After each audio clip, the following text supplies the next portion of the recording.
Today is the end of my 5th week of teaching on God Wants You Well. And you know what? I'm not through. I'm going to continue this even into our next week's broadcast.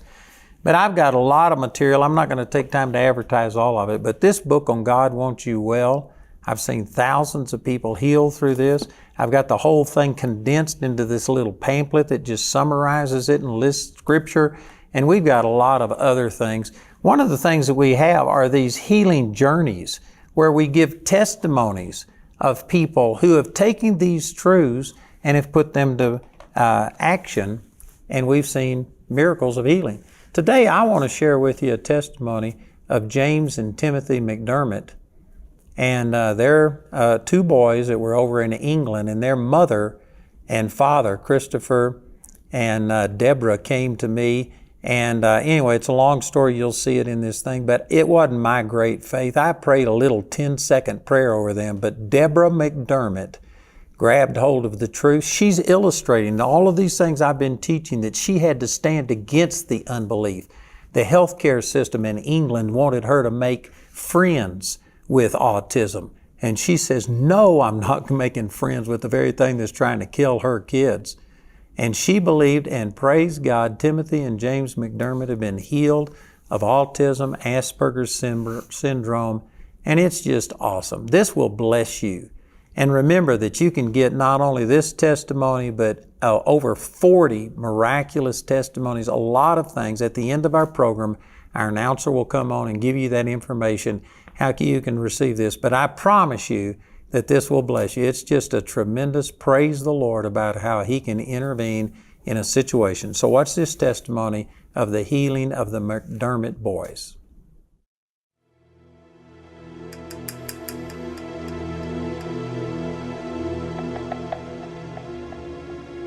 And we were and had been for a very long time in a place of crisis as a family. And I was very, very tired. I'd come to the point where I thought I would go mad or drop. No one understands you from the outside. No one had any idea about the kind of life that we were living. That I cracked.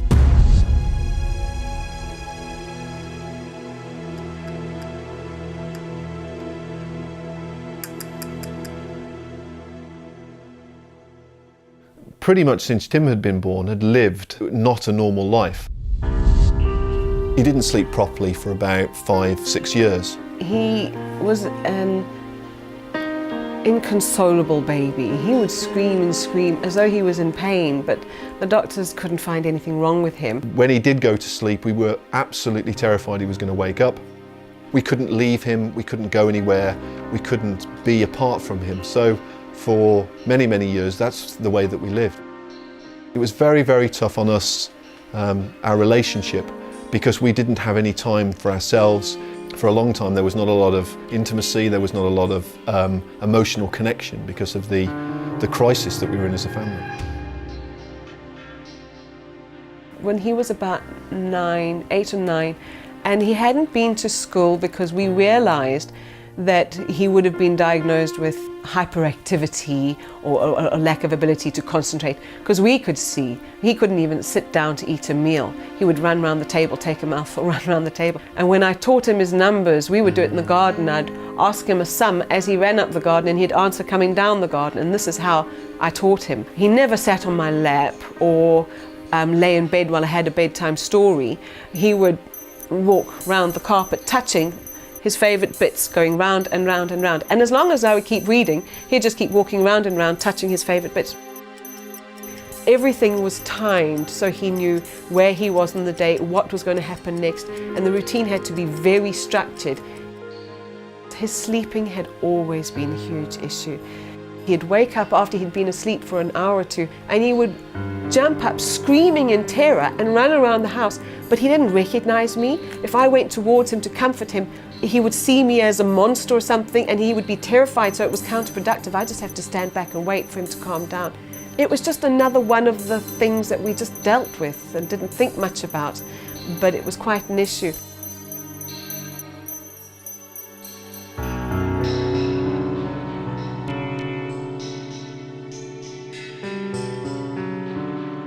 When we had James, many people have said to us, "You'll surely not get another child who sleeps as badly as Timmy did."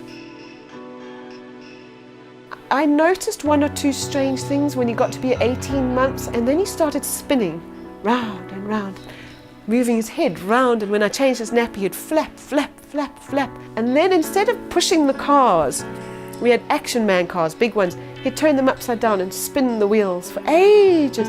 So there were a few little odd things, but not enough to really, I would just facilitate his peculiarities and thought it was okay. But when he stopped talking and he stopped communicating, and then he stopped liking people look at him, and he became distressed with light, and then he stopped eating foods, and if there was even the smallest lump in his morning porridge, he'd gag and vomit it up. Then we had a speech and language therapist come in to assess Timothy. And there were two of them, and they were chatting to Tim, trying to put him at ease and stuff, and then chatting to me to report back what they had found.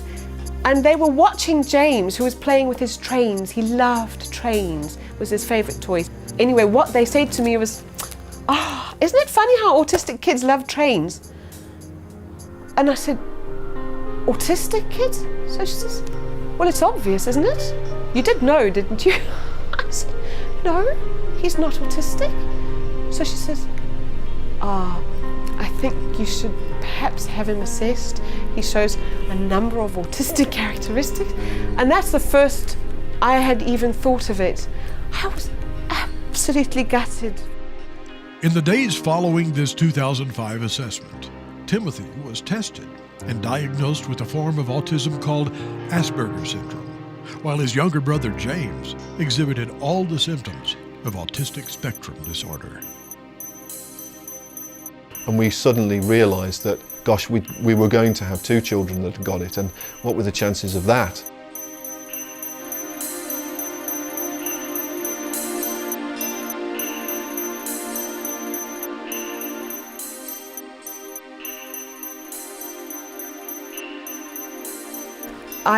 I did know that I was really struggling. I wasn't living a normal life myself. I'd lost touch with who I was. I just functioned 24 hours a day as caring for these boys. So I was ploughing a lot of my energies into my job because I needed to make sure that that was successful to be able to support the family.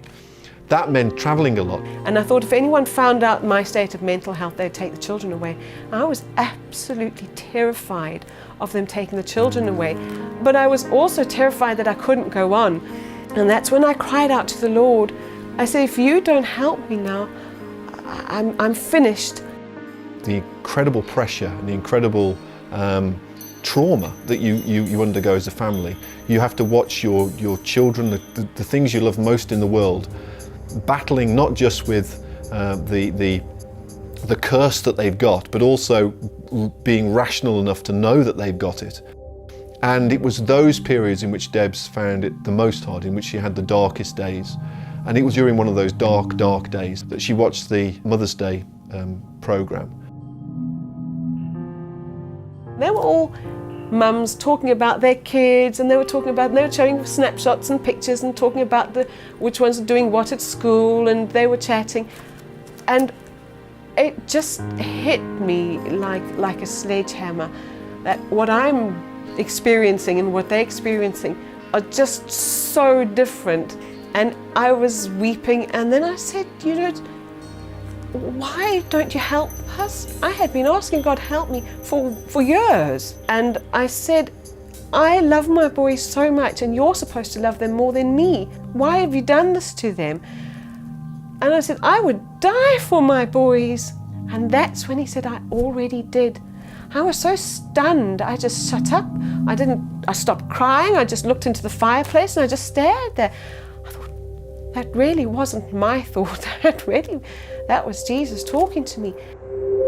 Oh, and that's when I knew that they were all right. And I thought, well, he'll heal them. I just sat there and stared at the fireplace. The tears went, the pain went, the anxiety went, the fears went.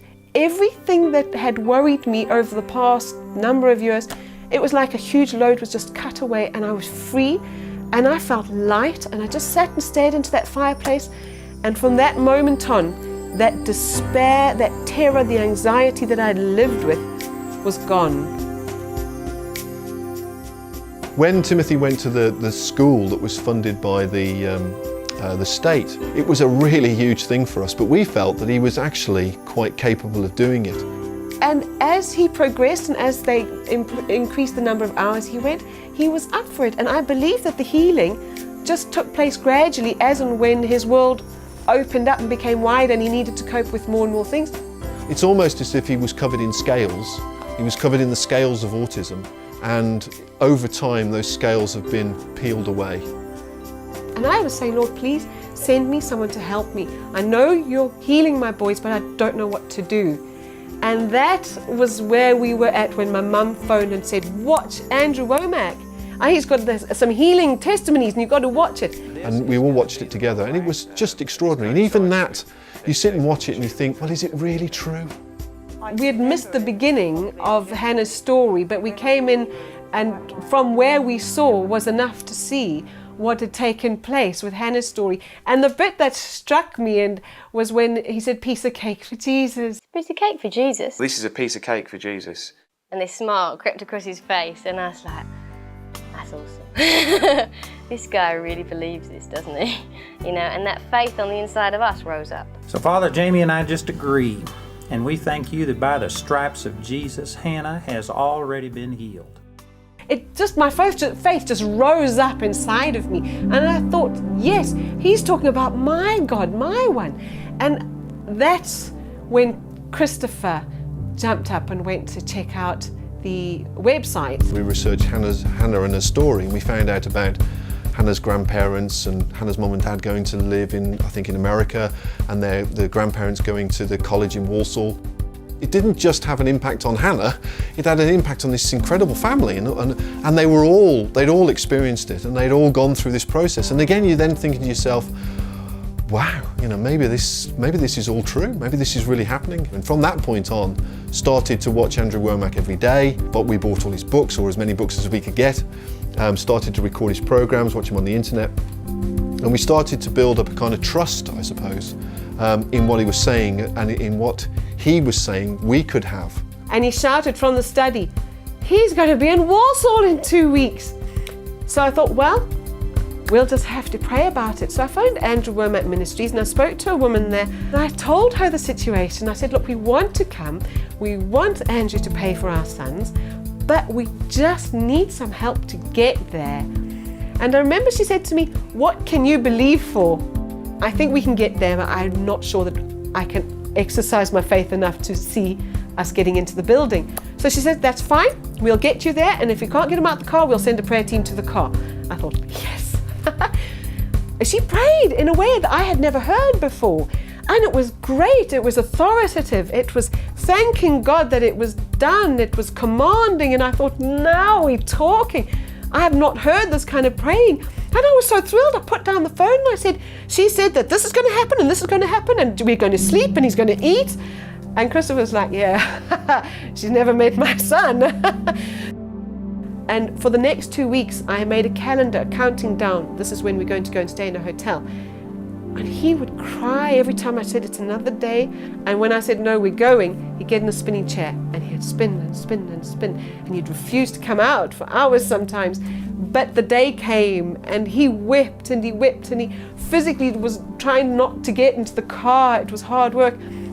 But I just sat down and I prayed about it and I said, Lord, they said that he'd be able to get in the car and that he'd be fine and that you'd calm him and comfort him and all would be well.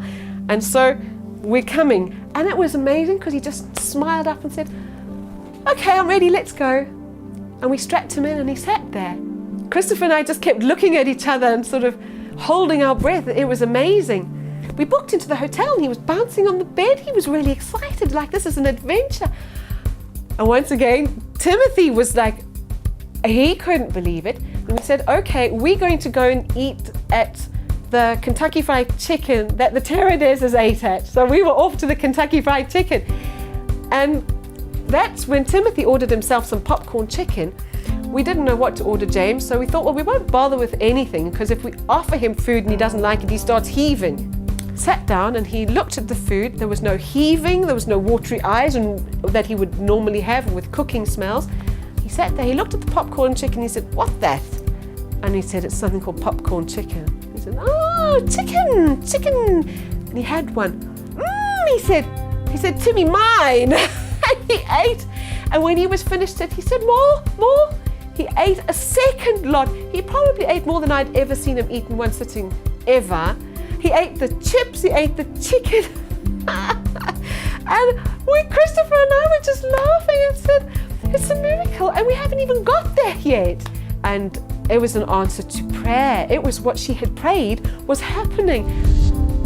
And so then we got to the meeting, and he was absolutely fine to come out the car. We sat in the coffee shop. It was tea time, and there was this long queue of people. They wanted Andrew to sign books or pray for them and what have you. I called Christopher, and he got James, and all four of us stood in that queue. And I was moving slowly along, and there were about 5 people in front of us when Andrew said, "Right, it's time to get back. Tea break's over. Will everyone please go and sit down?" I was like, no. And I started crying. It was like the taps just opened. I thought, no, I'm not going home now. I'm not, I can't go home now. I said, "Oh Lord, help me. I'm not going home without this man praying for my sons." And then that was when Paul Flanagan saw us, and he grabbed us and he shoved us in front of Andrew and said, "Andrew, just one more." And he said, "Right, okay, one more." And we told him the situation, and he said a prayer, something along the lines. It was literally as quick as this. He rebuked autism and he commanded healing. And then he blessed us as a family, and he thanked the Lord that we were blessed and that we would, something along the lines of fulfill God's plan for our lives. And then he said to Christopher and I, and this was so huge, he said to Christopher and I, "You are now the parents of normal, healthy children." And everything happened so quickly. I remember hearing that like the whole world went quiet, and it was just these words. It was, to me, and I still believe it, it was Jesus talking to me. And so that was a promise. That was a promise. That was for me. And I knew that he was right, and I was so moved. And we just slipped out a side door, got in the car, and we went to McDonald's, where James ate the chicken nuggets and the chips. I think he'd never eaten, he'd never eaten. And we went home. He went across the road to the little girl who he had known but hadn't played with for over a year, invited her round, and they played in the sandpit, on the trampoline in the garden. He played for the rest of the afternoon, and that was the time that night that he had the first complete, full, peaceful, unbroken night's sleep since the day he was born. And he was 5 years old at that point. But when 3 months later, he's still sleeping well. When 6 months later, when a year later, 2 years later, he's still sleeping well, and he's starting to become the child that you thought, that you knew was there, but you couldn't reach because of autism. You believe in it and believe in the process. And those experiences have allowed us to start to live a more normal life. So for me, it was very important for us to take the boys back to the psychologists, the people who diagnosed them in the first place, because we knew there was something wrong with them, but we didn't label them Asperger's and autism. That was done by the professionals. He was taken to see the psychologist, and she spent an hour with him, an hour and a half chatting to him. And at the end of it, there was no battle, there was no fight. It was patently obvious that he wasn't the boy that had been diagnosed all those years ago. And what they said in the official medical report, confidential medical report from the NHS trust where we lived, was that Timothy is a neurodevelopmentally typical young man, and the label of Asperger's syndrome is not applicable. He has been discharged from my care. And that is, to see it written down, to see it, and I know this sounds awful, but to see it official really, really brings it home. So as James developed, and as James came out of his illness and came out of his disease, we wanted to do the same as well. And we were expecting probably an even worse fight with James, because we thought, again, we're going to take on the might of the state here, and these professionals aren't keen on being proven wrong, particularly with something like autism, because it is regarded as being something that can't be cured. And so when we went to see the psychologist, she said, well, this is wrong. This diagnosis is obviously not applicable to him. He's a normal boy. He's perfectly capable of dealing and being what you would regard as normal. So she wrote in her official confidential psychology report that we only had last week, as a result of our discussions and my interactions and observations with James during our appointment, it is clear there has been significant progress over time in all areas associated with the triad of impairment with autism. As a result, the label autism spectrum disorder is no longer appropriate for James and should be removed from any documentation in the future that relates to him. And you just, you can't, when I read that, I just want to start crying, really, because it's not just what we've experienced. And it's not just that we know it, but because this is now official, it means that forever and ever. So when we've gone, when the boys are men, when they're old and they're grey, they will not have this with them. They will not have carried this burden that they've had to carry in their young lives. They are free of it, and the authorities, if you like, have recognised that as well, and they won't be persecuted or hindered in any way for what has happened when they were children. And I suppose for us, well, for me certainly, that's the best thing that we could do for them. The best thing that we can do for both boys is to give them a future that we didn't think that they were going to have. And this gives us that future. Sometimes you have to pinch yourself to think, well, I'm actually with the same two children, that were born to me, because the change in the way that we play and the change in the way that they relate to me is very pronounced. And I used to dream about all four of us going out to dinner together and not worrying about anything, just like a normal family. I used to dream that if we were invited out to other people's houses, we'd all just go and it would be fine. There wouldn't no fallout, nothing. We'd just be able to go. I used to dream about going to the cinema and eating popcorn, and boys eating popcorn and watching a movie together as a family. None of these things had we ever done before, but we went to the cinema, we bought the popcorn, we did it just as I had imagined. We are a normal family, and I am the mother of normal, healthy children, just like Andrew said.